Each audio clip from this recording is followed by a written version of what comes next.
Hi, my name's Neil. I'm a car enthusiast, amateur car builder, and this is the story of my Lancia 037 build. I got into cars pretty much the same time most people did, in my late teens, after I learned to drive. I had a few cars, always into rallying. I remember when I was a kid, the RAC, the Lombard RAC rally used to come past the end of the road where we lived in. There was a garage at the end. It used to be a service point. And I remember standing there with my dad, watching all these Group B cars tear in, spend what seemed like 10 seconds getting serviced, then racing off again into the night. It was great. I think it was something that stuck with me, well, all my life really. The Lancia 037 has been a dream car of mine for a long time. Always wanted to own one. Of course, I'm not a millionaire. I could never justify forking out the hundreds of thousands of pounds for a real one. Because it'd be a bit of a waste really, as I'm not a rally driver. Montecarlos have always been expensive. They're about £9,000 for one. And it always seemed a shame to cut up a nice Lancia Montecarlo. Not something I'd want to do. It would probably annoy the Montecarlo fans as well. Fortunately, shortly after announcing my desire to locate a Montecarlo shell, one popped up. It was a good price, just what I wanted, a bare shell. I don't think it was ever going to be a Montecarlo again, so it seemed the ideal candidate. Shortly after agreeing the price, it was duly delivered to my door, and work began. The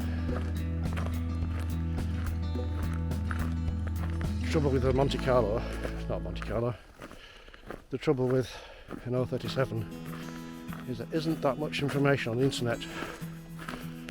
Finding dimensions, sizes and everything proved to be a real pain in the bum.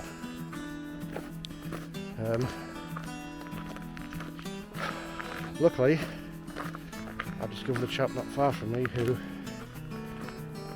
makes replicas for a living, and after a bit of persuasive talking, he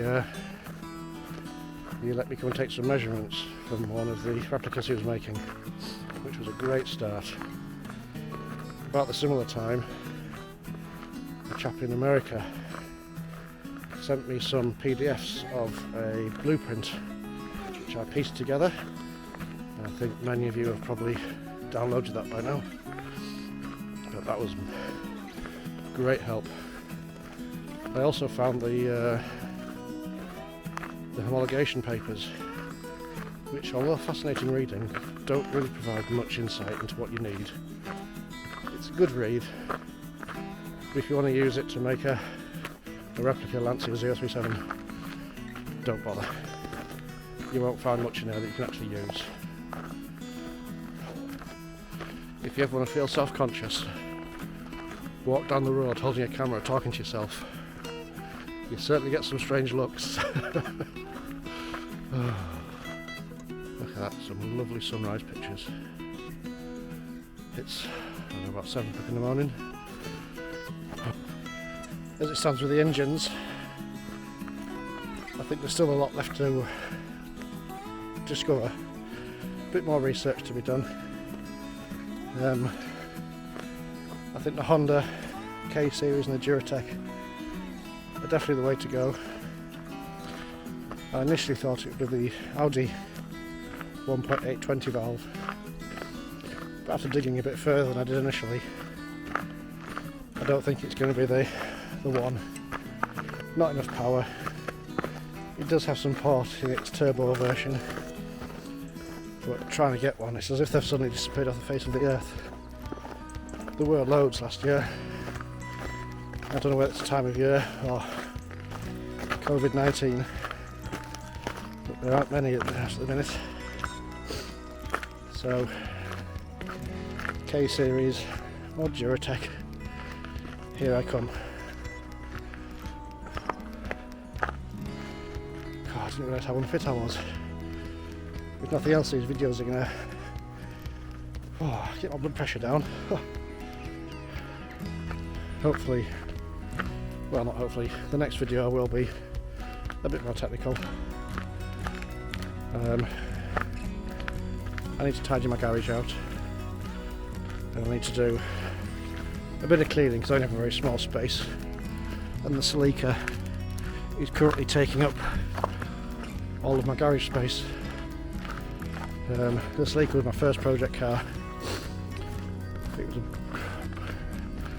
a nut and bolt restoration. Everything I've done myself apart from the engine, which someone has built for me.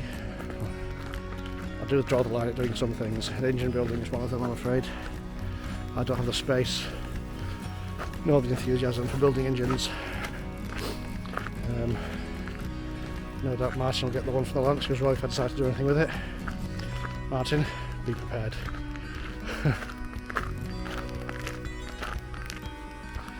I think that's about it for this video. There's loads more I'd like to talk about, but I think I'll save it for another day. I'd like to thank everyone that has helped so far.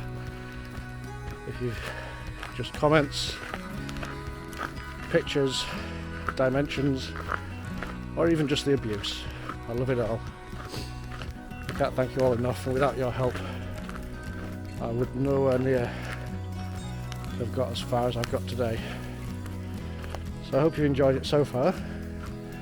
Hopefully the slowness of my build hasn't bored you all too much. I'm not the fastest of workers. I've got a lot to learn along the way. I've got a family to take care of. I've got a job to do, and not much spare time to work on the other 37. Well, I'm lucky enough to have an understanding wife that doesn't care too much when I disappear into the garage for a few hours. In fact, she probably likes the peace and quiet, to be fair. Anyway, I hope you all have a good day. I'll speak to you all soon. See you on the next one.